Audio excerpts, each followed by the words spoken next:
Of Simon Bridges. Simon Bridges. Like the member who's just taken his seat, I went through university in what some might consider the bad old days of interest on student loans. It wasn't ruthless, it was ruthonomics, Mr. Speaker. And I worked 3 part-time jobs. I waited tables, I put books on shelves, and I worked at Te Atatu South Food Town, Mr. Speaker, and I paid my loan book back. But unlike, what's that?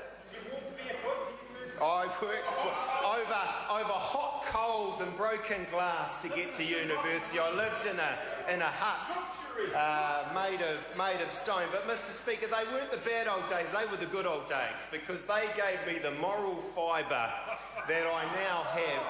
And we're of course keeping the interest-free component, because look, contrary to basically everything that the members opposite have said, actually we want to see people in universities and polytechnics and wānangas.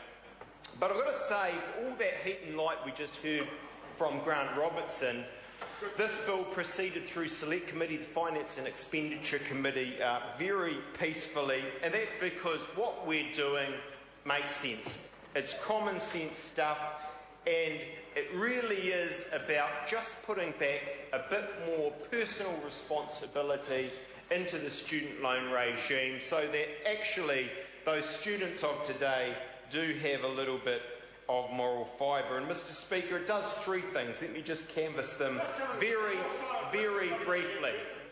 Firstly, repayment holidays go from 3 years to 1 year.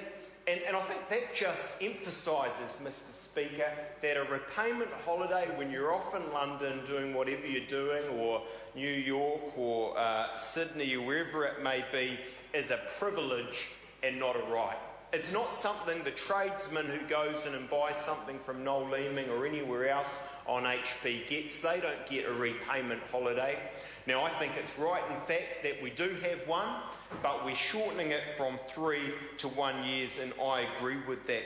We're also requiring borrowers to make clear a contact person. They must have a contact person. Be very clear, there is no requirement on the contact person to have to front up. There's no penalties on the contact person, but there must be one.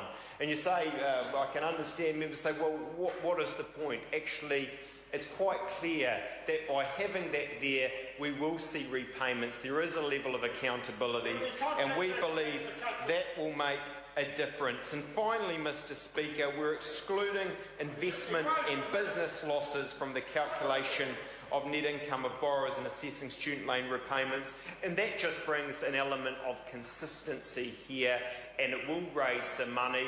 I mean, Mr. Robertson says, well, what's the point of this? It's just tinkering. Actually, there's $14 million, conservatively speaking, that this bill alone raises, but even more important are the behavioural changes that it will make at the level of decision makers, of people when they take out student loans and when they finish and they do get round to repaying those loans. We want them to do it quicker. We want them to have greater personal responsibility.